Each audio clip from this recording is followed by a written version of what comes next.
Okay, welcome to this new episode of Control Systems. In previous classes, we have started our journey into this story of transfer functions.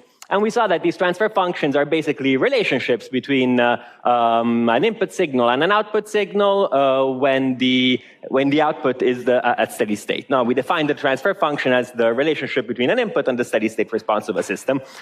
And we started analyzing transfer functions to break down their different components. We saw that in the general case, we could represent them as ratios of polynomials.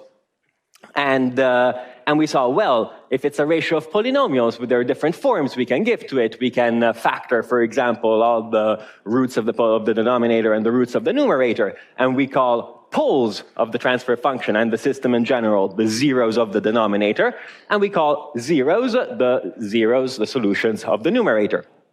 And we saw how these two factors, the poles and the zeros, were very significant and gave us lots of insight in what the response of the system would have been, right? In particular, we saw that the poles of a system, that is, the zeros of the denominator of the transfer function, fundamentally are the eigenvalues of the A matrix, right? I was saying it to one of your colleagues before.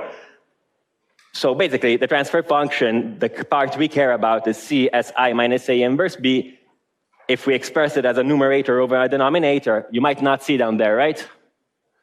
If we express it as, so basically a transfer function, whatever it is C as I minus A inverse B, right? This is supposing x naught is equal to 0 and d is equal to 0.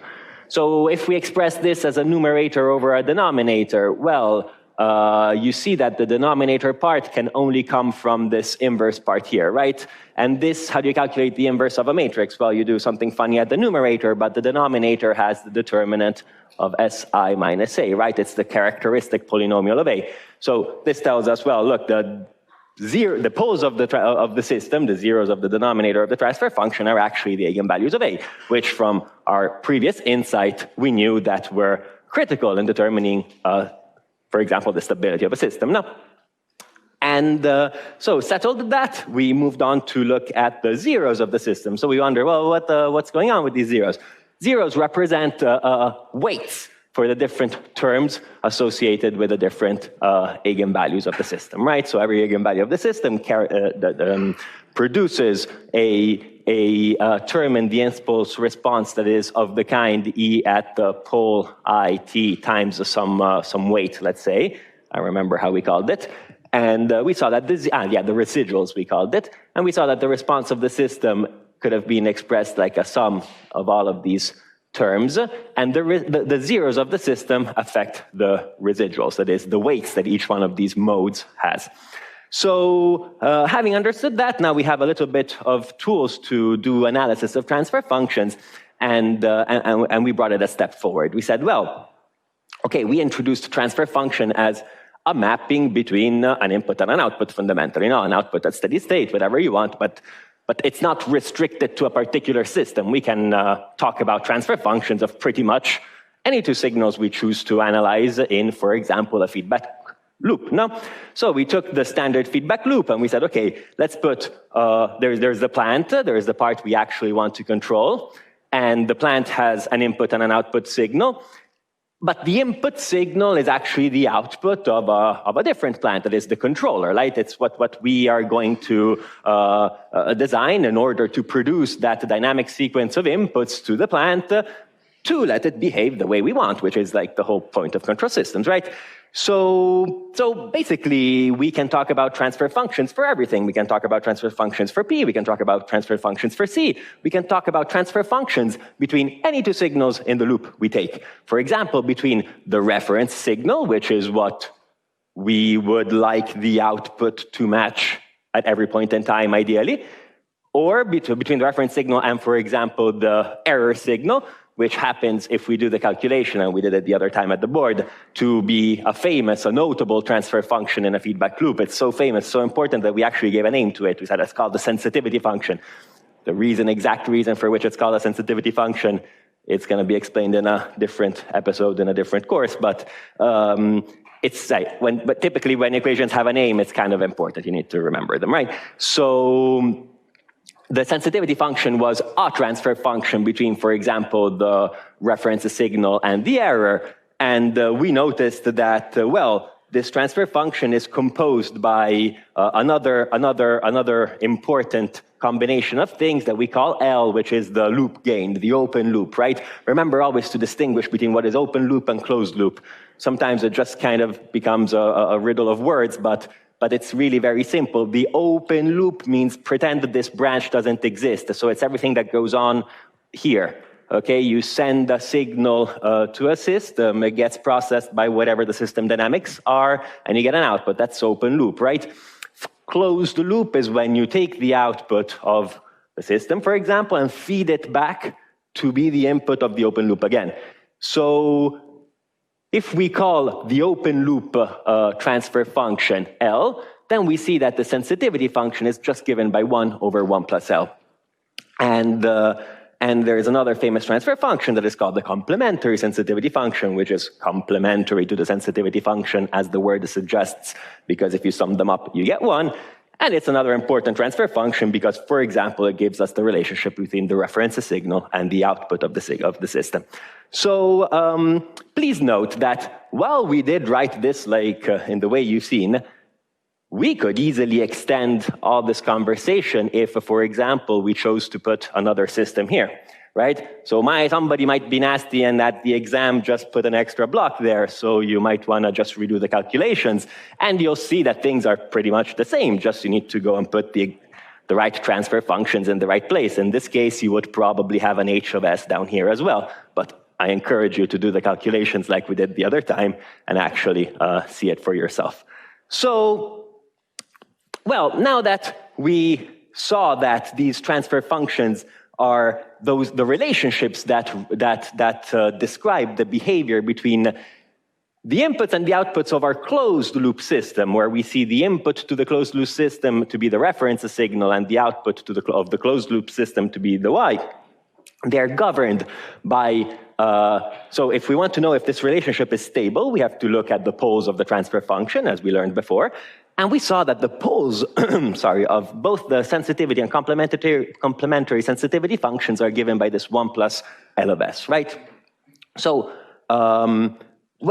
if L of S depends only on the open loop part, so basically, starting from this important piece of insight, lots of theories, lots of methods have evolved that are focused on basically the idea of leveraging as much information of the open loop part of the system to control the closed loop one, and possibly by minimizing computations, because before computers were a thing, you wanted actually to do this by pencil and paper, right?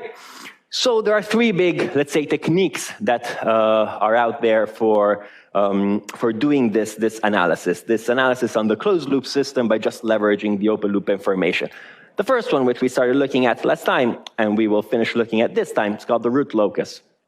And the root locus is all about finding what is the region of the complex plane, so what are the values of S, when we change the gain in the controller. So basically, it's a very nice sketch, qualitative, graphical representation of how do the poles of the closed loop transfer function, which are really important because they tell us if the closed loop system is actually stable or not, how do they evolve as we change the controller? The controller intended as the simplest possible controller you can imagine, which is just a proportional controller, okay. And root locus is very nice. Today we're gonna do some examples. I'll look at it in a little bit more of a detailed way. Then there's this other method called the Bode plots, which we're going to look at today as well, which are rise from this idea of, not an idea, from this fact that the transfer function, although very messy, all it really is just a complex number, right? For every S you plug in, you get a number. That number is a complex number. So as we've mentioned before, every time we talk about complex numbers, you should ring a bell. And complex numbers, what do you do? How do you analyze a complex number? Well, you look at the magnitude, then you look at the phase, right? Because that's what complex numbers have. So In the Bode plots, what we do is exactly this. We take the transfer function and we analyze the magnitude and the phase, okay?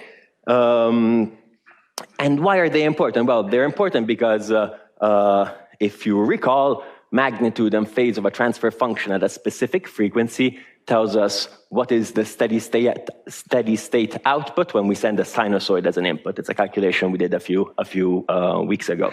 So we will talk about that later. So that's one of the ways to express a transfer function is by looking at the magnitudes and phases, right? Another way of doing it is always by looking at magnitudes and phases, but more than in a linear scale, in a polar plot. And that's the Nyquist plot, which is a technique that we will look at next week. So basically, my point of this brief introduction is that this and the next class are all about figuring out different techniques to analyze transfer functions, to draw them, and in particular to extract some information about the closed-loop system by only focusing on the transfer function of the open-loop system, which is typically something that is available to the control engineer because there's the controller, which we design, and there's the plant, which is the whole point of this game is to control that plant. So we assume at this point in the course that we know, we have a model of the plant. We know what the P of S is. So you will notice that going forward, these three methods become messy, become a little steep, okay? So there's gonna be lots of details here and there. Keep calm and follow the rules, okay? We're gonna provide rules. There's a step-by-step approach for doing each one of these. Don't panic, each rule actually has a reason. We'll look at some of the, say, easier ones, and then we'll provide material for you to go and dig deeper if you wish to do so to understand the more complex ones. So let's recap quickly the root locus. What is the root locus? Again, it's a way to study the poles of the closed loop transfer function by just looking at the open loop transfer function. In particular, suppose that we have a simple controller that we call K, and the transfer function L we can express as the ratio of N of S over D of S. Basically, all we're saying is the transfer function, I don't know what it is, but it's a ratio of polynomials. And we'll call the numerator, numerator, and the denominator, denominator. Simple as that, right? So it turns out that this form here is a particularly informative way of representing the transfer function when we want to do the root locus. And it's nothing but the factorialization of the poles and zeros. All you do is you find the solutions of the denominator, you find the solutions of the numerator, and you re-express the denominator and the numerator in this way. So note, if we want to analyze the behavior of the closed-loop system in terms of stability, we're looking at the poles of the closed-loop transfer function, of the sensitivity function, which is 1 plus, we said before, it was 1 plus L of S, right? But L of S now is the open-loop transfer function. So actually, there is a little bit of a misnomer with the notation here. We called L C times P, so let's call this P as before. So L would be 1 plus Kp, right? And P is the numerator over the denominator. So this becomes,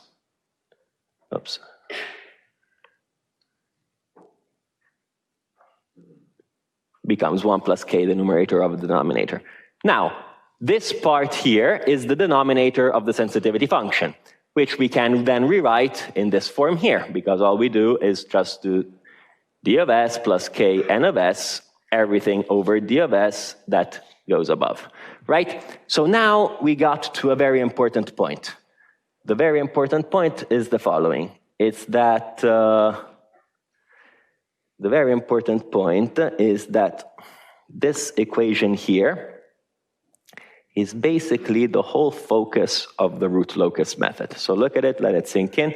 What is that equation? That equation is the denominator of the closed loop transfer function, expressed as terms that only belong to the open loop transfer function. It's D of S plus K N of S. The root locus, the poles of the transfer function, are those values such that this equation is equal to 0. The poles of a transfer function are nothing but the zeros of the denominator, right? So all the root locus really does, regardless of all the rules we're going to introduce now and build upon, is drawing this, finding all the places, all the values of S in the complex plane for which, if we change k, those s's satisfy this equation. It's all about this equation, okay?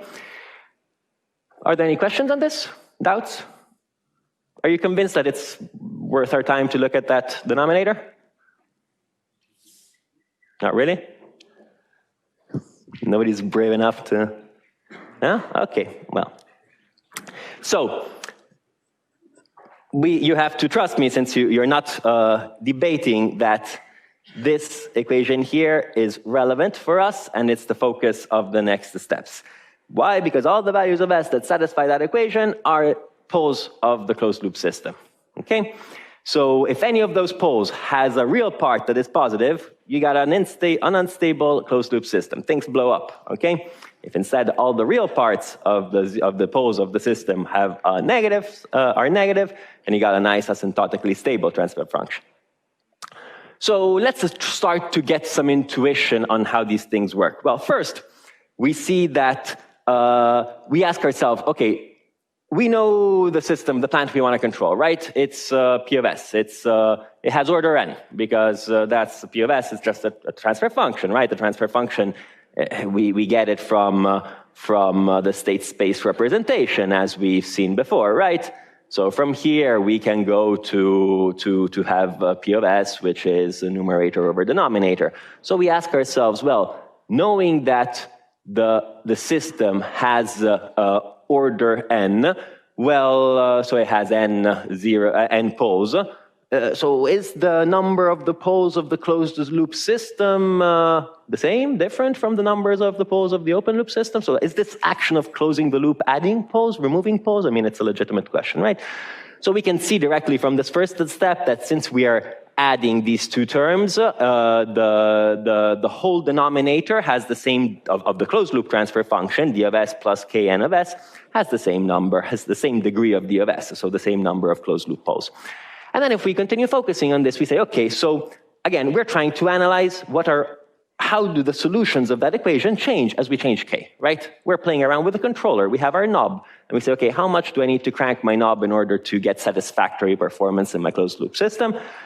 So let's look at what happens in some limit cases, which is typically a good way to proceed. You analyze extreme cases, and then by arguments of continuity, everything in the middle must be lie in between the extremes, right?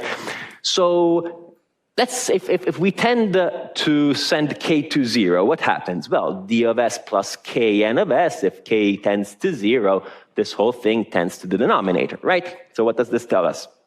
This tells us that the poles of the closed loop transfer function, as k goes to 0, tend to become the poles of the open loop transfer function. Does this make sense? Because the denominator of the sensitivity function becomes the denominator of the open loop transfer function. So the poles of the closed loop system, as k goes to 0, become the poles of the open loop system. And this is a piece of information that we will use practically in drawing the root locus. On the other side, what happens if k goes to infinity, right? Keep in mind that k can be both a positive or a negative number. Right now, we're kind of assuming that k is positive, but we'll see that it could be either way. So if k goes to infinity, well, we can re-express this equation as one, so we can just basically gather k here, and it becomes 1 over k, like this, and then we take the k away. So we have 1 over k plus n of s. If k goes to infinity, basically this term goes to 0, which means as we crank up our gain of the controller, the closed loop poles tend to what? Tend to become the same equation as the numerator of the open loop transfer function. So the zeros of the denominator of the closed loop transfer function, well, if k goes to infinity, they're basically the same as the zeros of the numerator of the open loop transfer function. It's kind of tricky with the words, right? But if you think about it, it's as simple as this equation here. This left side of the equation, as k goes to infinity, the first term goes to 0, so the closed loop poles, which are the solutions of this, just become the solutions of n of s. That is, the zeros of the plant. This is important because now when we draw our root locus, we know that when k goes to infinity, the root locus, which is all the poles of the denominator of the closed loop transfer function, will just have to match the zeros of the open loop transfer function. There's a little bit of a caveat here, which is, well, okay, so basically the takeaway from this is as we increase k, the root locus goes from goes towards the zeros of the open loop transfer function. But so what if the numbers of the poles and the zeros are different, right? What if because we know at k equal to 0, we start from the poles of the open loop transfer function, from d of s. As k goes to infinity, we go toward the zeros of the open loop transfer function. So what if the numbers of poles and the number of zeros are different? Like, it's not like we know that there are n branches of the root locus. This comes from here. There is the same number of closed loop poles as open loop poles. So where do the excess branches go? We will see that they go to infinity in some special way, and we'll look at this later on. And finally, another thing that we can tell from this tiny equation is that the closed loop poles, that is the root locus, it will be symmetric with respect to the real axis. That's because we only have real coefficients here. So, okay, these are the first set of rules. We will do some examples. Everything will become clearer, but it's important that you are convinced that I will not just make up the rules later on. Now, again, we're always focusing on the same equation, which is this one. We can just rewrite it in this way here, okay? We just put this part on the other side, and okay, so all the values of s that satisfy this first equation will necessarily satisfy this one as well, because they're the same equation, just moved around. Okay, so what information can we get out of this? Well, again, n over d, what is it? Well, this is the plant, right? It's a transfer function of the plant. And it's a transfer function, means it's a complex number. Complex numbers, what should we do? We should analyze magnitudes and phases. So let's do that. All the points of the root locus must satisfy this equation, both in phases and in magnitudes. And these are the next two rules, which are called the angle rule and the magnitude rule. The angle rule, all it does is take the phase, the phase on both sides of the equation. So if you recall, if we had a complex number that is represented, for example, by a sequence of factors in this way. Let's actually do it in a different way. Let's say s minus z1 times s minus z2 up to s minus zm, where we call m the numbers of the zeros of the transfer function, over s minus p1 up to s minus pn, where n is the number of poles of the open loop transfer function. Then we know that the angle, the phase of this term here is just the sum of the phases of the terms of the numerator minus the sum of the phases of the terms at the denominator, right? And this is just because of the properties of complex numbers. If you take two complex numbers and you multiply them and you look at the phases, this is what you get. So just by applying this operation on both sides of the equation, what are we doing? We're getting the sum of all the phases of the terms at the numerator minus the sum of all the terms, the phases of all the terms at the denominator, which is the left part of the equation, is equal to what? Is equal to the phase of the right part of the equation. So what's the phase of minus 1 over k? Well, the phase of minus 1 over k is the phase of minus 1 times the phase of 1 over k. The phase of minus 1 is a constant. It's minus 180 degrees, which is the same thing as 180 degrees. So basically, if the right side of the equation would be, oops. Never get it right, huh? So the phase of minus 1 over k is equal to the phase of minus 1 plus the phase of 1 over k. So remember that k, we're kind of making the implicit assumption that it's a real number. We're not going to use a complex gain in the loop. So this is so this is not minus, it's plus this.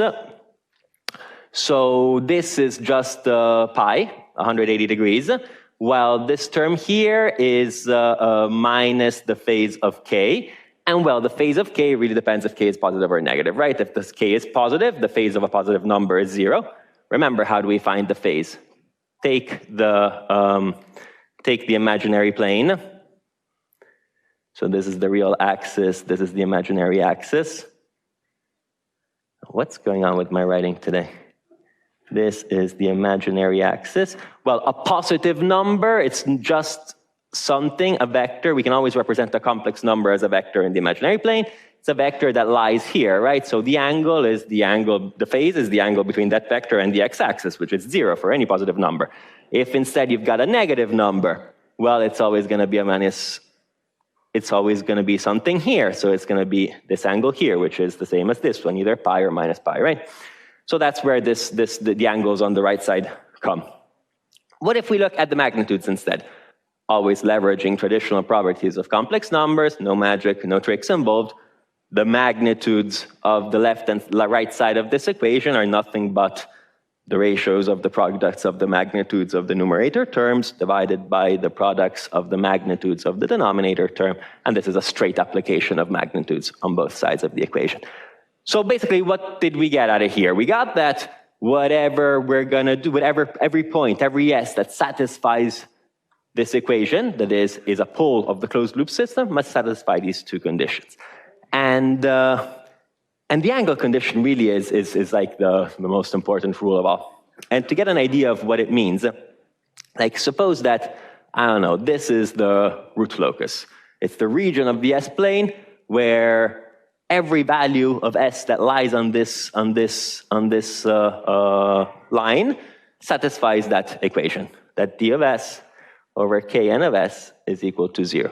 Well, the angle rule, what does it tell us? It tells us that if we write down the zeros and the poles of the plant, and we take the various angles, then the phase of this minus the phase of this minus the phase of this, where the phase of this is basically the angle created by the vector that joins the pole and s and the x-axis. It's very similar to a calculation we did a few lessons ago.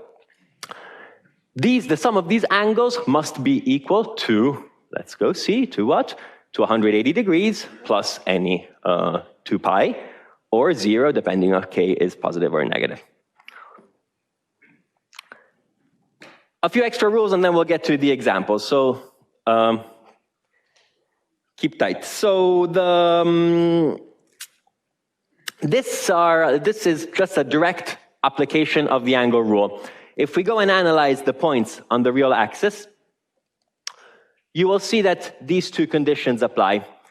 We will not do a proof of this, but there is a nice tutorial that I linked below that has step-by-step passages if you want to dig deeper. But the bottom line is that the real axis always belongs to a root locus, either the positive or negative one. And there's a very practical rule that we will use that I would like you to take away, which is always start. So basically, suppose this is the complex plane. We will always start with a negative root locus, which we indicate with a dashed thing. And every time we cross a pole or a 0, we just switch from negative to positive, negative to positive. And this is because this is because of the angle rule. If we do the calculations, we'll see that an odd or even numbers of poles and zeros will cause this switching between the negative and the positive root locus. This I'm asking you to take it like as an article of faith, but that you can check out the exact calculations later on. But what happens when two branches of the root locus come together? Well, if they come together, then things don't work out. We'll see that they need to, there's going to be some special points that we call singular points, or break-in or break-out points. And these special points are given by these equations. Basically, they're telling us that sometimes there are values of the root locus, points in the plane, where there is multiple branches. So there's multiple solutions that pass through a same point. And if we want to find these singular points, well, all we have to do is solve these equations, and we get a value in the complex plane and an associated gain. And one important practical piece of knowledge that we can use to draw the root locus in a nice way is the fact that when we have multiple branches that go inside a single point, well, these branches will always have alternating directions. So if the first one, the root locus is entering the point, the next one is going to be exiting, then entering, then exiting, and so forth. And this we will get to the conventions of how we draw it and what it means to have a direction in the root locus just in a few slides. So what's the takeaway of this? It's just that don't worry about the math here. Just keep in mind that the root locus has a direction. So what does it mean? It's the direction of k. So again, to boil down all of this, all we're doing is we're cranking up the k gain in the loop, and we're looking how the poles of the closed loop transfer function change. So by convention, we say, well, suppose k is positive. If we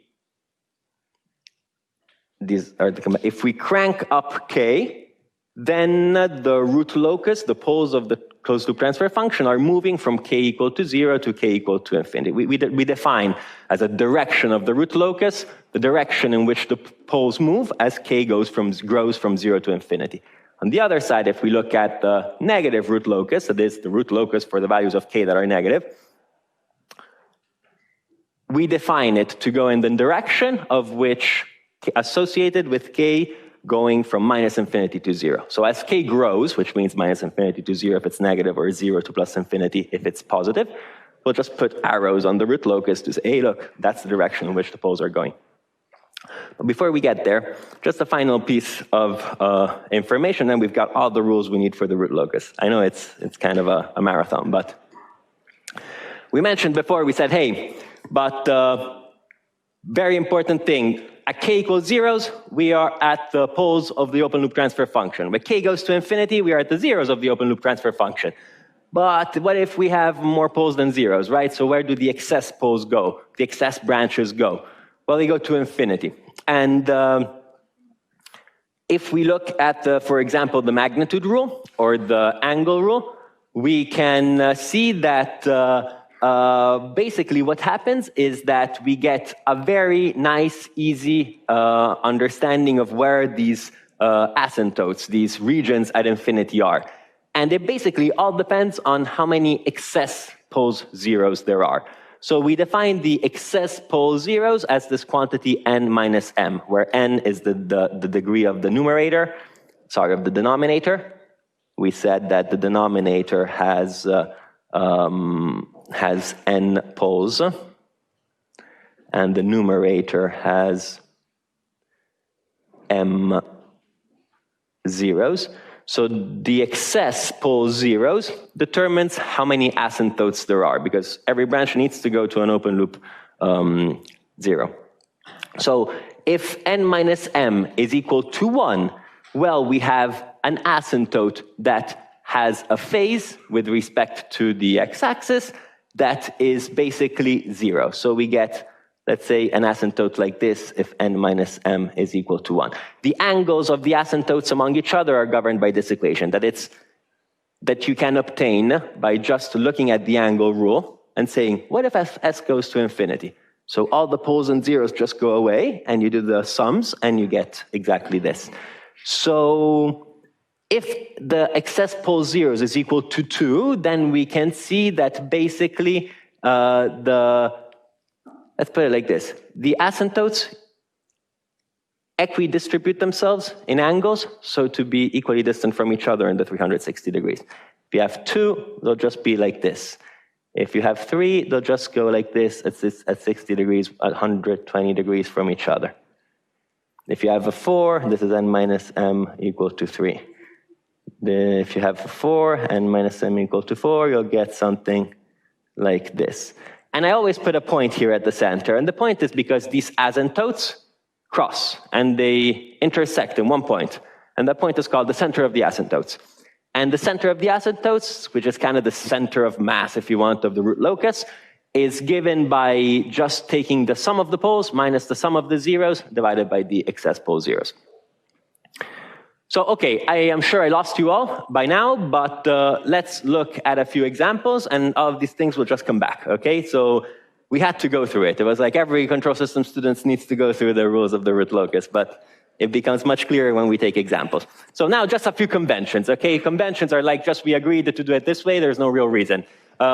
The poles, we just draw them with crosses. The zeros, we just draw them with circles. The positive root locus, that is the root locus when k is bigger than 0, we just indicated with a continuous line. The negative root locus, that is the root locus when k is negative, we just indicated with a dashed line. Each root locus has a direction, and for the positive branches, we indicate the direction of the root locus with k going from 0 to infinity. And for the negative root locus, we indicate the growing direction as k going from minus infinity to 0. So basically, the direction of the root locus indicates how the poles are moving as we increase k. Okay? So let's do some examples. There's two ways we can do these examples. The first one is, let's apply all the rules we just studied. We spent 45 minutes doing the rules, we should use them, right? But I will start by not using the rules and doing it by hand, so that you get an idea of like why the rules make sense and how they simplify our life. So remember, root locus, what is it all about? It's about finding the region of the complex plane, so the values of S, for which the denominator of the closed loop transfer function is equal to 0. Why? Because those are the poles of the closed loop transfer function. They determine the stability of the closed loop. So what are the closed loop poles? They are all the values of S that satisfy. So if this is numerator over denominator, it's all the values that satisfy denominator of S plus k n of S equal to 0. Okay, let's plug in the numbers. S minus 1 times S minus 2 plus k times 1 equal to 0, right? All we need to draw is the values of S that satisfy this equation as we change k. So what does this look like? This is S squared minus 3S plus 2 plus k equal to 0. Okay, what are the zeros? Our S1, 2. This is minus b plus minus b squared minus 4 times a times c. So it's 4 times a times c, 2 plus k, right? So divided by 2a. Okay, this looks messy. Let's just rewrite it in a better way. 3/2 plus minus 1/2 root of what? 1 minus 4k. Do you all agree? High school on the edge, really? Yes? Great. So now, what is the root locus? The root locus is these numbers here, that is the poles of the transfer function, of the closed loop transfer function, as we change k. So let's try with a k, and let's see where we should put these s's, right? So, okay, where should we start? Let's suppose k is equal to 0. What about that, right? It makes easy calculations. So if k is equal to 0, by the way, let's an observation. There is S1 and S2, right? It's a second order equation. This means that for every value of k, there's 2 s's. There's 2 branches of the root locus. So we have to track both branches, right? So when k is equal to 0, what happens? Well, if k is equal to 0, S1 and 2 are 3/2 plus minus 1/2, right? Because this part goes to 0, the root goes away. Well, 3/2 plus minus 1/2 is what? It's a complicated way of saying 1 and 2, right? Guess what? What are the poles of the system, of the open loop system? The poles of the open loop system are the values of S for which the denominator of the open loop of the plant goes to 0. Pole 1 is equal to 1. Pole 2 is equal to 2, right? This means S is equal to 1, S is equal to 2. And in fact, we indicated with crosses the poles on the loop. So with k is equal to 0, we are in these spots here. Do you all agree? Yes, okay, thank you. Okay, now, what happens if we make k a very big negative number? Let's say that k is equal to minus infinity, okay? Or at least k is tending to minus infinity. So k is very big, but negative. Why do I get it negative? Because I want to make things easier. So look at this. If S12, this is going to be 3/2 plus minus something, but k now is negative, so this becomes a plus. It's going to be 1 plus something very big, okay? Let's write it like this. So basically, it's going to be 3/2 plus a lot, which means infinity. 3/2 minus a lot, which is going to be s equals minus infinity. So this is for k negative, so it means we have a negative root locus somewhere here and somewhere here, right? This is just, so now let's start growing k. Let's start putting not minus infinity, but minus 100 and minus 10, okay? Like we're making k from the negative infinity grow towards 0. I don't know, let's go at minus 10. Well, if we do minus 10, we get 3/2 plus minus 1/2 times the root of 11, whatever that is. No? So it's 3/2, which by the way is the point here, plus a piece and minus a piece, okay? So if we increase k from minus infinity to 0, you will notice that we're getting all the values of the real axis here and all the values of the real axis here.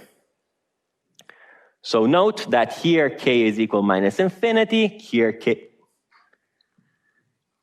is equal to minus infinity. At the poles of the open loop transfer function, k is equal to 0, right? So it kind of makes sense. Now, because we know that k equal to 0, we just looked at it. Now, what if k is positive? Let's say that k is growing now. Well, if k grows, look at what happens here. The poles go to 3/2 plus minus 1/2, but now k is positive. For any value of positive of k, this here becomes a negative number, right? 1 minus something bigger than 1. So this, let's say that it's going to be some m, but it's going to be an imaginary number, because the root of a negative number is an imaginary number. Now, basically, what have we discovered? That the root locus, that is the various values of s that satisfy this equation, as k grows positive, are going to have a real part that is 3/2. And they're going to have an imaginary part that just grows as k grows. So basically, if this is 3/2, then they're just going to go up here and down here. The imaginary part grows, but the real part stays the same. So from k equal to 0, as we crank up k in a positive way, we are going in this direction, this direction. Remember, there's always two branches, right? So we have to take care of two. One branch goes from k to 0 up here to k equals infinity, and the other branch goes from k equal to 0 down here to k equals infinity, right? This is just, we didn't do anything about the root locus, we just studied the solutions of that denominator. Now let's do exactly the same thing, but let's do it with the rules of the root locus. And look at how much more quickly we can do it. That's kind of the whole point. Step number 1, let's put the zeros on the poles. The zeros, we can put them one at here and the other one here, right? S equals 1, S equals 2. Boom. Then we always start from the positive real axis with a negative root locus. That's rule, comes from the weird angles. Start as negative, negative, negative, negative, negative, as you go through the real axis. Every time you find an odd number of either zeros or poles, switch sign. So there is a 1 pole. It's an odd number, switch sign, positive. Then there's another pole, switch sign, back to negative. Okay, now k equals minus infinity. We know that at the poles of the open loop transfer function, k is equal to 0. At the zeros of the open loop transfer function, k is equal to infinity. We don't have zeros here, but k is equal to infinity. Minus infinity here, it's growing because we know it gets a k equal to 0 to the pole. It makes sense. It's a full branch. From minus infinity to 0, perfectly traced. There's no ambiguity. There's nothing weird going on. Same from the other side. K equals minus infinity. It's growing in this direction until it gets to k equals 0. No big deal. Give me 1 minute so we'll finish this. Now, use the rule that at every singular point, the branches that come in and out must have alternating directions. So I'll just zoom in here for clarity. What's up? I didn't get it? No? You don't want to? But anyways, negative, positive. Comes in here, goes out there. negative, positive, comes in here, goes out there. Two branches are converging.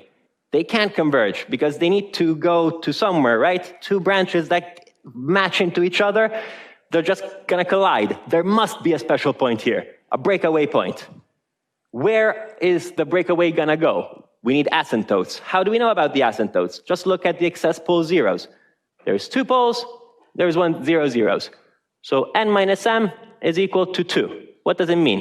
That we have a scheme of angles in this way, that is, of asymptotes in this way. They have 180 degrees between them. One is here, one is there. What is the center of the asymptotes? The sum of the poles minus the sum of the zeros. Sum of the poles is 1 plus 2 divided by 2. 3 halves. This is S naught. These are the asymptotes. You just can close it. Done. Sorry for taking 1 minute of your time.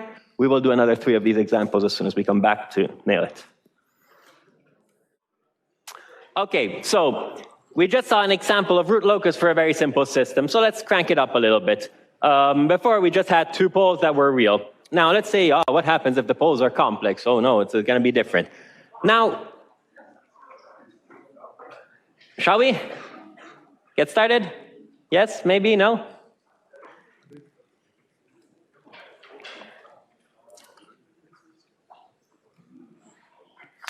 Okay, so what happens if the poles of the open loop transfer function are complex conjugates? It's the same thing, but now let's follow the rules and do it. What's the step 1? Step 1 is let's write down poles and zeros. So what are the poles? The poles are the solutions of this equation here. So, well, what are the solutions of this? They're going to be 1 plus minus what? The root of 1 square minus 4ac, right? Minus 4 divided by 2. So this is 1 half plus minus 1 half for root of minus 3, which is j root of 3, right? So j root of 3 divided by 2 is roughly 0.85, something like that. So this is minus 1 half plus minus this part here. So here are the poles, 1 and 2. Okay, just put across where the poles are. Very good. Let me change color, otherwise we get confused. Now, next step. Start from the real axis with a negative root locus. Switch sign every time you encounter an odd number of poles and zeros. Also, by the way, there are no zeros in this transfer function, so there's no zeros to add to the root locus. We start with the negative root locus, and we are not meeting any poles or zeros, so the negative root locus just keeps going. Okay, but well, we have a k equals minus infinity here.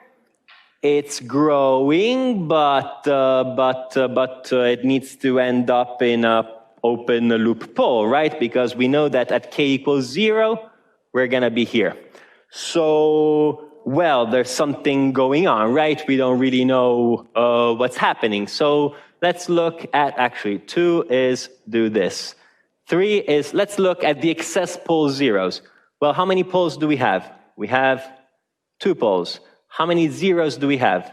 We have 0 zeros. So n minus m is equal to 2. So what does this tell us? It means there is a pattern of asymptotes that are spaced always 360 degrees divided by n minus m, so 180 degrees apart. Okay, so there's going to be, well, we need to find where the center of the asymptotes is in order to place these asymptotes. So where is the center of asymptotes? The center of the asymptotes is given by the sum of the poles minus the sum of the zeros divided by n minus m. So what's the sum of the poles? The sum of the poles is it's complex conjugate poles. So we're summing a complex pole to its conjugate. The imaginary parts go away. So this is going to be 1 divided by, what was it, minus m, by 2. And the zeros, there are no zeros, so this goes away. So it's 1 half. Oh, 1 half is exactly the value of the real part of the pole. No, does it make sense? No? Say it again? It's minus 1 half, isn't it, when we're on the left side? Yes. because I did a mistake here. No, it's minus b plus minus. So it's, give me the break in high school math. But yeah, it's always been a problem for me. So yes, you're right. It's minus b plus minus b squared minus 4ac. So this is minus 1/2. So what are the poles? Well, the poles are going to be minus 1/2 plus minus 1/2 minus the imaginary parts. So this becomes minus 1/2. So what does this tell us? It means that we have two asymptotes that, what are the asymptotes? Asymptotes are some directions at which the root locus tends as k goes to infinity, right? So the asymptotes are at infinity, they're not local. Like, the root locus can very well cross the asymptotes in the finite domain as long as it tends towards the asymptotes, which is the definition of an asymptote, at infinity. So how does this help us? Well, now look, it has to make sense, right? So let's follow the branches and let's make k grow and let's see what happens. K goes from minus infinity and it's growing. Now k is bigger, smaller than minus 100, minus 10. We know that it has to end up at k equals 0 in an open loop pole because that's what the equation tells us. We know there are two asymptotes here. Well, so probably this is what's gonna happen. One branch grows like this and then it goes up here. The other one goes from k minus infinity here. It's growing in this direction. It splits up here and it goes down. At k equals 0, they're both here.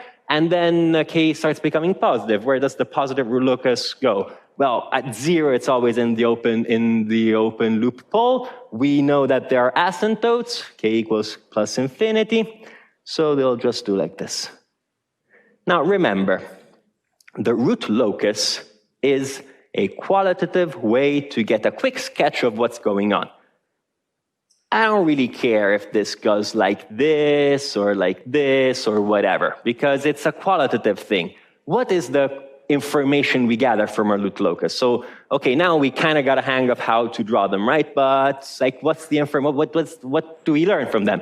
Something very important. Now let's look only at the graph, okay? And let's ask ourselves a question. So what's the bottom line? What's the whole point for which we're doing this? We want to design a controller such that the closed loop is stable, asymptotically stable. And the next step is going to be not only asymptotically stable, but asymptotically stable with some cool performance that we still need to define what it means. But so we ask ourselves a question: for how should I choose k such that we get good closed loop behavior? What is good closed loop behavior? It means the real part of the poles of the closed loop transfer function, which is what determines how quickly they go to 0, must be negative and as big as possible. Because the time domain response of the closed loop transfer function, as we saw in a previous class, is going to be sum residual time e at the plus pit, sum over all the different poles, right? So we're looking at this. This graph tells us for every value of k, where are those poles? So we want to choose the value of k such that these pi's have a real part that is as negative as possible. So let's see.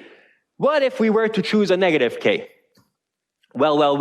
There's two branches of the negative. There are two negative branches. It means for every value of k, there's two poles, okay? So from k to minus infinity to k equals plus to k0, we have one of the branches that goes in this direction, okay? So it means that pretty much whatever k I choose, that pole is going to be on the left-hand side plane. It means it has a negative real part. It means it's good, okay? The smaller the k, that is the minus infinity, the better, because it's faster, so it means it goes to 0 more quickly. But on the other side, the other pole for a negative k, well, you can't really do whatever you want, because up to some number here, say, let's call it a k bar, that we don't know what it is at this moment, there's going to be one pole associated at that negative k that has a real part that is positive. Real part is positive means the system goes unstable. So it means you can't choose, probably not probably, for sure, there's a bunch of k's from minus infinity to k bar that make your system unstable. Don't choose it. By the way, little observation. The system on its own, forget about all the closed loop. Just look at the plant, okay? What are the poles of the plant? The poles of the plant, we calculated them. They both, they're actually here. These are the poles, right? They have both negative real part. The open loop system is already stable. By doing this feedback control and choosing the wrong k, we're making it unstable. So feedback control is really nice, but it can even mess up things sometimes in a way that it's counterintuitive. So be careful when you close your loops. Okay, now what about choosing a positive k, which is typically what we do because we already embed the minus here. Doing negative feedback is kind of the thing that makes the sense. So most often you'll find positive k's, although it's not a hard rule. Well, let's look at the positive branches. When k goes from 0 to infinity, the poles, both poles of the closed loop system are in the left-hand side plane. Means they both have negative real part. Means the system is stable. The closed loop system is stable for any value of k that is positive. So which is the value of k that makes sense to choose? Well, the real part is always the same. Doesn't really change. So whatever k you do in the system you choose, it's not going to make your system converge to, the error of your system converge to 0 faster.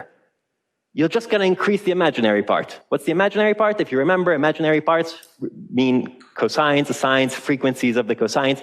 By increasing k, you're just making the system oscillate way faster.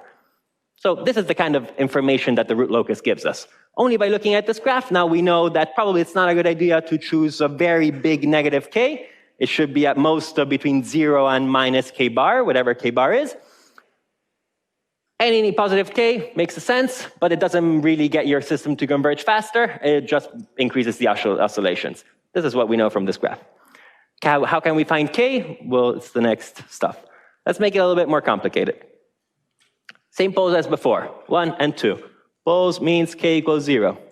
Now we've got a 0 as well. The 0 is in s equals minus 1. So we put a circle at the 0, okay? Conventions on how to put the zeros. This is minus 1/2.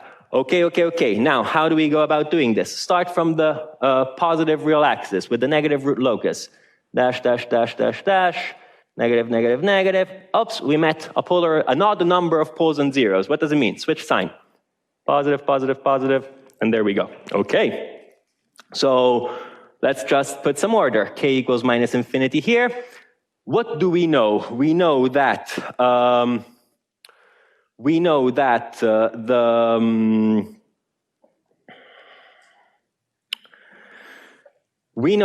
as k grows, the poles will, so the root locus will tend towards the open loop poles, right? So as k is growing, we are going in this direction. And here we know that the open loop poles correspond again to k equals infinity. So we can't go to minus infinity to infinity, right? Plus infinity, what does it really mean? Here it's k equals plus infinity again. Here is infinity. So there's something wrong, clearly. There is a piece that is missing. So, how do we go about doing this? There is going to be somewhere a point where this is going to break up. So as we go to minus infinity, we need these branches to end up in the open loop poles. So, from k equals minus infinity, k minus infinity, this is going to grow in this direction. You see there's two branches that are colliding. So somewhere here, there's going to be a breakout point from where the branches are going to go up.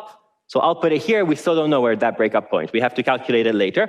The branches are going to go through the poles, and then these poles, okay, are there asymptotes? Let's see. So the asymptotes only depend on the excess pole zeros. So how many poles do we have? We have n equal 2 poles. This time we have a 0.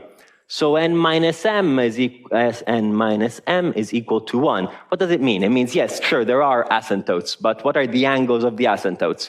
They are just such that they divide 360 degrees by 1, which means it's flat.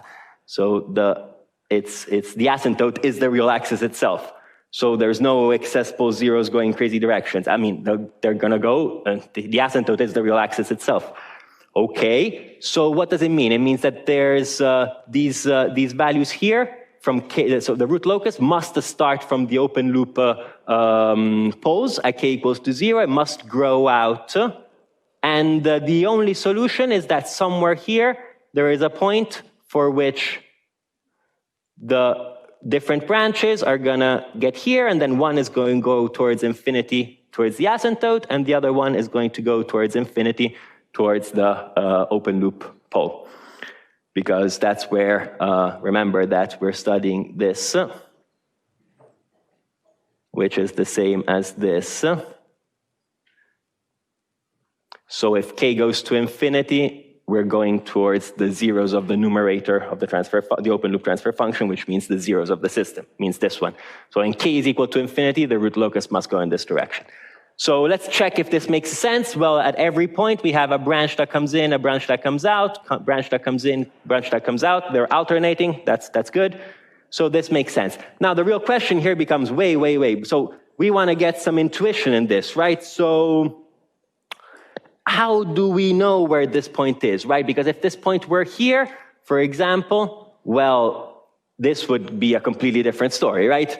This would tell us that there is a bunch of values of k for which we are in the right-hand plane. But, well, actually, whatever values of k, we are always going to be in the right-hand plane for all these values here, right? So what insight does this root locus give us? Well, it tells us that for any value of k that is positive, look at only the positive part of the root locus, for every value of k that is positive, the system has both closed loop poles that have a negative real part. Good, a syntactically stable closed loop. So we would like them to be ideally with a negative real part that is as big as possible, minus infinity, and no imaginary part because oscillations typically are ugly. So how do you choose it? Well, as you increase this k, if you put k equal to 0, you're here. If you increase k, you are reducing the real part, which is good, up to this point, and then you're going to have a diversion. One gets much quicker than the other one gets always stable, but less quick than the other one, where quick means the magnitude, right? How quickly it converges to 0. So this gives us an A, but at the same time, it tells us that basically for every positive k, both branches are always in the left-hand plane. So it's choosing a positive k in this case is going to give you an asymptotically stable closed loop system. How big do you want to choose it? Well, probably for whatever k is associated with this point. How do you find that point? You go to the equations and you plug the imaginary part equal to 0. Or there are other ways. But again, I think that what is a question that is lingering in the back of our heads is how do we find out if the root locus is intersecting or not this axis? This is going to be a big deal that we are going to look at later on. Okay, let's do another example. So are you starting to get a hang of it? Is it nice, the root locus? It's actually quick to do, right? Once you get a hang of it. So now let's do another example. This one is slightly trickier because I didn't ever tell you about this thing, but I'll just throw an exercise in there like this. Now we're going to have higher multiplicity poles. What does it mean? A pole, that is a value of s for which the denominator of the transfer function is equal to 0, that this time is a solution multiple times, okay? Let's look at what the poles of this open loop transfer function are. We've got the first pole that is s equal to 0, but it's s squared, right? So it means there's two s equal to 0 poles. Pole 2 is again s equal to 0. And what about the 0? Well, the 0 in this case is s equal to -1. So what do? Well, we put a cross for every pole and a circle for every 0. We've got, okay, sorry, I forgot a pole. It's an s -3. So we've got a pole here. We've got 2 poles in 0, so I put 2 crosses in 0. And then we have 0 and -1, right? Okay. How do we continue? Start from minus infinity, negative, negative, negative. Every time you find an odd number of poles in 0, you switch sign, and now you've got 2 zeros there. So it's not an odd number, so it continues to be negative. Then you find a 0, becomes positive, and then negative again. Okay. Let's see what makes sense. We have k equals to minus infinity here. We're growing, we're growing. We know that at k equal to 0, we land in a pole. So at k equal to 0, we are here. So this branch kind of makes sense. K is growing from minus infinity to 0. But that's 2 zeros in the same place. We know it's going to have 2 branches that are going to come in. So this is entering. There's going to be a branch that is exiting, the other one is entering, the other one is exiting because of the alternation of the branches. Now let's see, this is k equal to 0. There is a negative region here, a negative root locus region. What does it mean? Remember that open loop zeros means k equals minus infinity. means k equals infinity. It's minus infinity on the side of the negative one, it's plus infinity on the side of the positive one, right? So here there's a negative root locus between these two, and what it means is that it's going to, k is growing from minus infinity to 0, and it's going in this direction. It makes a sense, right? From a pole to a 0. Okay, so if there is a root locus that is exiting this point here, the other side must enter. Okay, so we know again this is an open loop pole, k equal to 0. On this side, this has to be k equal plus infinity, because that's what the equations tell us. So does this branch make sense? Well, it goes from k equal to 0 to k equals plus infinity. No real conflict of rules or anything. So I would say it makes sense. So if here and in this point, there is something coming in, and the next branch is coming out. So here the direction is this one. It means that here the direction must be this one. We know that here it's k equals minus infinity, and it's growing. Oh, sorry, this is dashed. It grows towards 0. So all of this makes sense. But it's not finished, because we have some branches here that still don't have a home, right? So let's figure out where those go. Well, again, let's look at the excess poles of zeros, at the asymptotes. How many poles do we have? We have 3 poles, n equals 3. We have 1, 0, n equals 1. So the pattern of asymptotes is going to be such that the 360 degrees are equally spaced by 2 asymptotes. So it's this pattern here. These are 180 degrees. Okay, so we really need to find the center of the asymptotes to know where to place this thing, right? So where's the center of the asymptote? It's the sum of the poles minus the sum of the zeros divided by n minus m. Okay, what are the poles? The poles are minus 3 plus 0 plus a 0. What are the zeros? Is minus 1, right? Because minus divided by 2. So this is minus 3 plus 1, it's minus 2. Divided by 2, it's minus 1, if I'm not mistaken. So this is the center of the asymptotes. Very well. And we know from the excess pole zeros that there must be 2 asymptotes here. Okay, so guess what? K is equal to 0 at the open loop poles. I get confused as well, guys. You need to think about it. Huh? And so it means that this branch will somewhat do like this, because it will grow from 0 to k equals plus infinity. Now, of course, a good question would be, so let's look at this qualitative root locus. What does it tell us? So you got a hang of it by now, right? Negative news is anything that is on the right-hand plane. So you won't go choosing, you will not go choose a negative k for this, for controlling the system, because there's a branch of the negative branch that is completely in the right-hand plane. So all negative k's are going to make your closed loop system unstable. So what about the positive ones? Well, we have one branch, one positive branch that is here. So completely contained in the left-hand plane. Negative real parts are bigger when k is closer to 0. So that will give us an indication of making k positive, but relatively small. But the other branch grows, the other 2 branches grow in this direction. As k gets bigger, we tend towards having a negative real part that is a little bit bigger, closer to minus 1. But really here the question is, but are we sure that this is the way it goes? I mean, this root locus would have satisfied the rules that we said in the same way.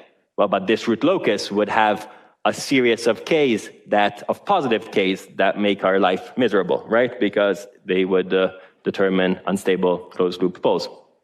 So again, the question is the root locus touching or not the imaginary axis? So it seems like we need a way to figure out if these intersections happen, right? And I think I will jump this other exercise because I've done enough, but try to do it on your own. The conclusion of this exercise as well, I won't do it, but I'll just say, look, here, there are asymptotes like this, okay? So at some point, your root locus will go in this direction. Definitely, there's going to be a k at which the axes are crossed. So there is a value of k at which your closed loop system goes from being stable to unstable. It really becomes important to understand what is that k. So we need a way to calculate for what values of k do the poles of our closed loop system, or in general the poles of any polynomial, switch sign, switch from being negative to positive. Of course, you could say, well, let's just calculate the poles. Let's just put the k in the equation, crank the math, and we'll figure out the values. Sure, that's an option. That's an option if you have a second order polynomial like this. What if you have a 17 poles in your denominator of the transfer function? Good luck in doing it by hand, right? So yeah, sure, either use a computer, or there is a very nice method that is called the Routh-Hurwitz criterion. And I'm pretty sure I'm mispronouncing the names. So what is the Routh-Hurwitz criterion? The Routh-Hurwitz criterion is something that we borrow from math. It really does nothing, it's not really a control system thing. But it's just a trick for us to tell, given a polynomial, whatever it is, of course we are interested in polynomials that represent meaningful things for us, for example, denominators of transfer functions. It's a trick, it's a method that tells us not what the zeros of that polynomial are, but it just tells us if they switch sign, which is kind of very meaningful to us, because we know that if a pole switches sign, it's not going to be good, especially if it goes from negative to positive. And if we are writing this rule in a smart way, well, we could very well engineer this criterion in such a way that we can find exactly what is the k for which this switching of sign happens, which is exactly what we were looking at, the problem we had with the root locus. So let's read through it a little bit. So what's the bottom line? The root locus takes as an input a polynomial, okay, of nth order, whatever it is. Let's call it P of S, and that's the most general representation of an nth order polynomial. All we want to do, all this method tells us, is what are the signs of the roots of this polynomial. And most particularly, if they switch. So, okay, how does this criterion work? It works that first you create something that is called the Routh table, and we'll see how to do that. And then all you have to do is look at the coefficients of this, you get a matrix basically, and you just look at the coefficients of the terms of the first column. And if the signs are all the same, all your roots are negative. If there's switching variations in signs, then every variation corresponds to a switching in sign in the solutions of in the roots of that polynomial. So in this case, in positive real parts. So how do we use this for our purpose of control systems? Well. Now we know that if you're given a state space representation of the system, x dot equals ax plus bu, we know that stability is determined by the eigenvalues of A. Suppose A is a 20 by 20 matrix. You want to really calculate the eigenvalues of A by doing the determinant of Si minus A and finding the actual solutions. You can just write the polynomial to be the determinant, determinant of Si minus A, and check if the solutions have the right signs.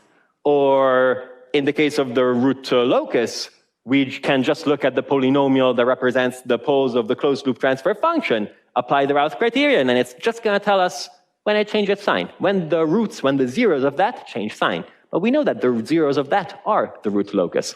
So basically, if we apply this Routh criterion that has nothing to do with control systems in itself to the denominators of our transfer functions, which we know that if they have negative real parts, we're happy because they represent stability, asymptotic stability. And if they have positive real parts, we are unhappy because they represent instability. Then we can tell quickly when the transition happens without having to manually calculate the solutions, which is good. So let's see how this works. It's a very, given a polynomial written in this way, okay, has nth as the higher order. It's very geometric. What you do is you start by writing from the nth row, you take the first coefficient and you plug it here. And then you take every other coefficient, an minus 2, an minus 4, you just start from the first, jump 1, and put all the others. And then the next row, what you do is you just take the, let's say, odd ones from the second, jump 1, and put the others. Just put them in row. It's a graphical approach, okay? No question asked. No questions asked here. Then the objective is completing the first column of this root locus.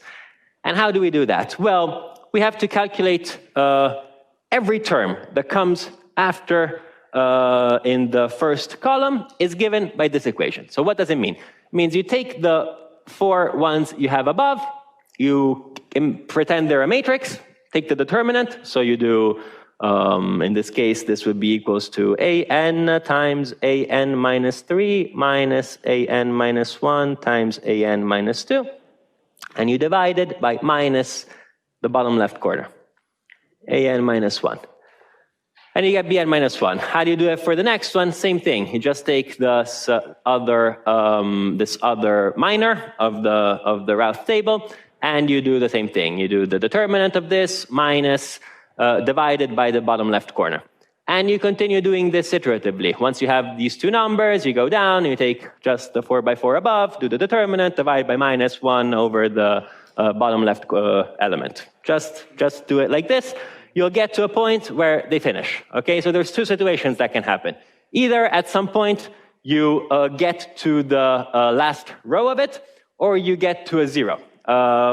If for any reason one of these terms is 0, then you understand how you cannot continue, because you would have to divide by a 0 number. That's a case in which we say that the Routh table cannot be completed, because at some point there is a 0, basically.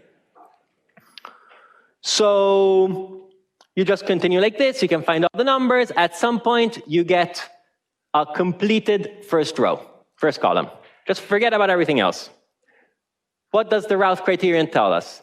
That just by looking at the signs of those coefficients in the first column, if they have all the same sign, regardless what the sign is, if they have all the same sign, it means that all the roots of the polynomial, all the zeros of the polynomial, have a strictly negative real part. Applied to our polynomials, if there are no variations in the first column, it means our system, whatever depends what polynomial we're studying, the open loop or the closed loop, is asymptotically stable. For every variation in sign we find in the first column, it means there's one switch in sign in the roots of the polynomial. So it goes from minus to being negative roots to positive roots, which means our system is unstable.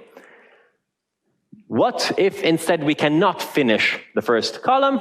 We cannot finish the first column. All we can say is the system is not asymptotically stable. We cannot really conclude of whether it's marginally stable if it's unstable. We just say it's not asymptotically stable. So this is a little bit of magic of the Routh criterion. Let's see it applied in practice. This is exactly the example that we were doing before. I think the last one, which we actually didn't do, but we are looking at the root locus equation that was the denominator of the closed loop transfer function. And we're wondering, I'll just quickly go back. Actually, maybe it's better if I do it like this.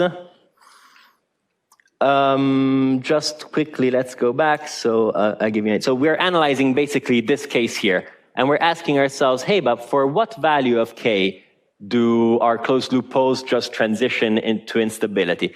So all we have to do is apply the Routh criterion to the closed loop, to the denominator of the closed loop transfer function, which is this. Okay. So how do we apply the Routh criterion? Well, we start from the first coefficient, 1, jump 1, put the next one, 2. Then you start from the second coefficient in the second row, 3, jump 1, and put the next one. Okay. Note. Common mistake that is always done in exams. If I give you a polynomial that is like this, you don't just jump 1.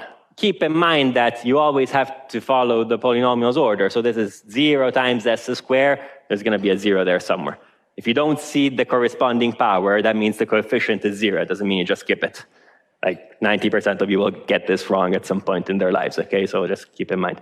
Okay, now we have these first 2 rows, which basically come from the polynomial itself. Okay, so how do we write down this one? It's the determinant of this part here divided by minus the bottom left corner. What is this? This is k minus 3 times 2 is 6 divided by minus 3. Just 6 minus k divided by 3. Okay. How do we do this one here? Well, this one here would be the determinant of 1, 3, and these 2 terms here, which really don't exist. So we can pretend they're 0, 0. This means this is a 0. So now we have these terms here. Remember that every time it's a 0, you'll soon get the hang of it. It means the term here is going to be the same one as this, because it's the determinant of 3k 6 minus k over 3, 0, divided by minus the bottom left corner, minus 6 over k times 3. So this is 3 times 0 minus this by this, divided by minus this. Very complicated way of saying k. Okay? So fantastic. Let's now just look at the signs of the coefficients of the first column. What happens? Well, suppose this is the real axis, okay? The first term is a 1. A 1 is always positive for any value of k. So here we're looking at the values of k, basically. Okay? For 3, well, 3 is always positive. There is nothing to say for every k. What about 6 minus k? Well, let's suppose this is 0.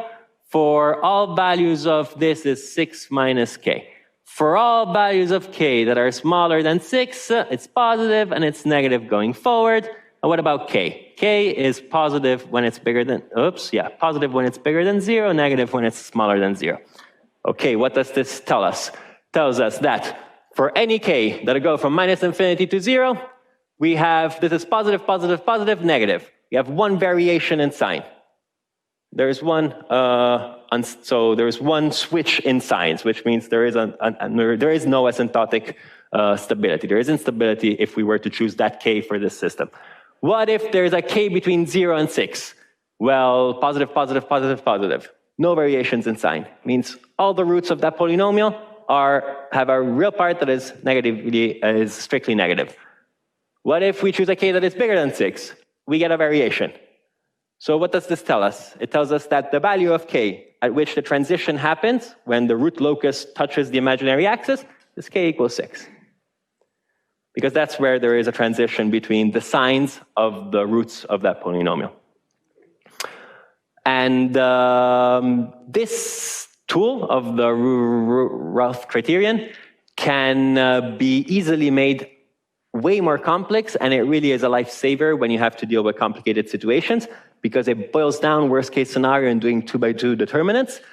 And while it doesn't give us detailed insight about what the roots are, it can be applied to an arbitrarily complex polynomial, because now you don't need to actually find the solutions. Imagine the polynomial were a 7th order polynomial, like you will not find the solutions by hand.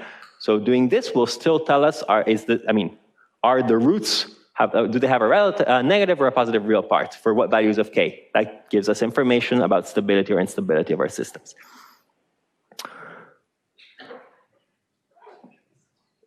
It can actually be engineered even to impose roots in a certain place, but we will not cover this. Maybe we'll do some exercises in the exercise sessions. Are there any questions about this?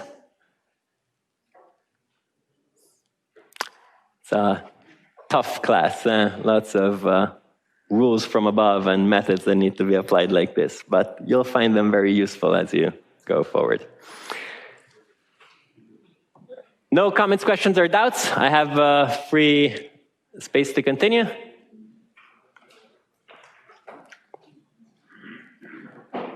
Okay, so this concludes our excursus on the Bode plots, on the root locus, right?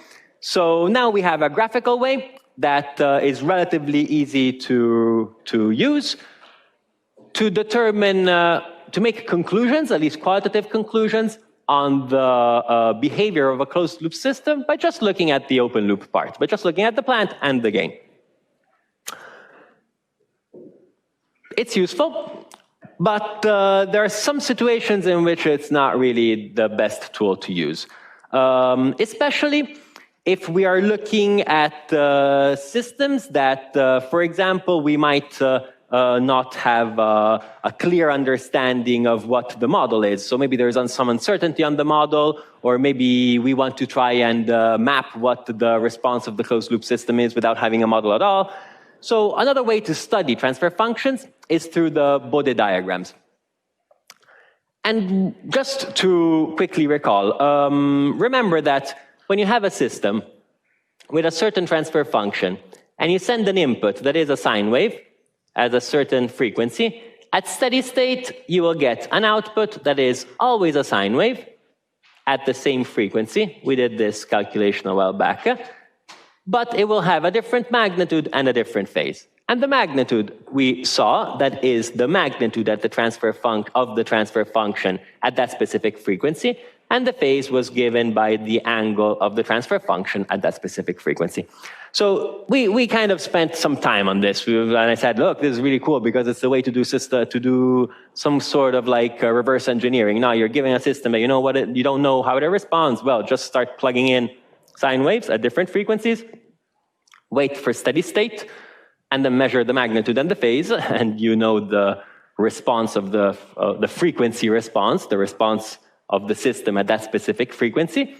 And then you just do it for a bunch of sine waves, and you mapped the frequency response. That is, you just create it out of nowhere without knowing the physics of the system, without using any equations, any first principles. You determined what is a mapping between input and output, which sometimes is good enough. So, well, how can we now do the inverse? How can we draw these magnitudes and phases, and what kind of information do they give us, right? If this is a representation of what we were saying before, suppose that you send an input that has a unit magnitude. After a time, the system will respond with an output that is, so after a time, which is basically a transient response, this one here, the steady state output is going to be a sine wave at the same exact frequency, but have a different magnitude that is given by how much the system is magnifying or attenuating the response. It's the magnitude of the frequency at that specific frequency, of the transfer function at that specific frequency. And there's going to be a delay given by the phase. So how do we display and visualize all of this? We keep in mind that if we get a transfer function, let's say you have g of s, and you plug in s equals j omega, you get what we call the frequency response. And it's a complex number, how we were saying before, complex numbers, magnitudes, and phases. So really, Bode plots are just about plotting magnitudes and phases of a transfer function.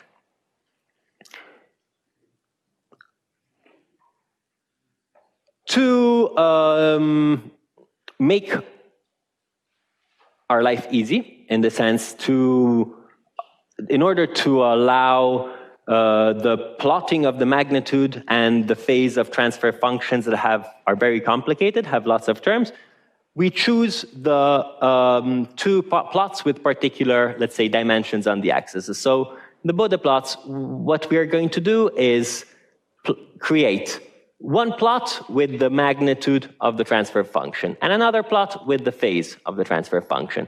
And they're going to change with omega, in theory. What really we do, since the transfer function can always, as we expressed before, can be written down as, let's say, can be broken into factors in this way.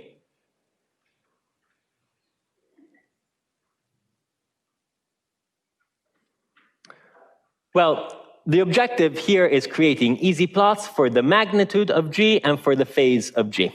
If you remember what we said for the root locus, the magnitude of g is given by the magnitude of all of this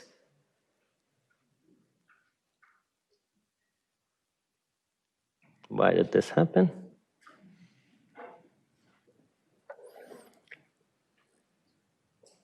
And divided by the magnitude of all the poles.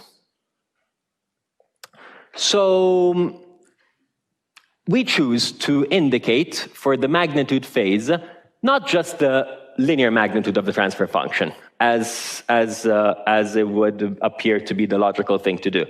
But we choose to use this special unit that is called the decibels. And it's nothing but this arbitrary equation, which is 20 times the logarithm in base 10 of the linear component, which is the magnitude of the transfer function, as you would get it from here.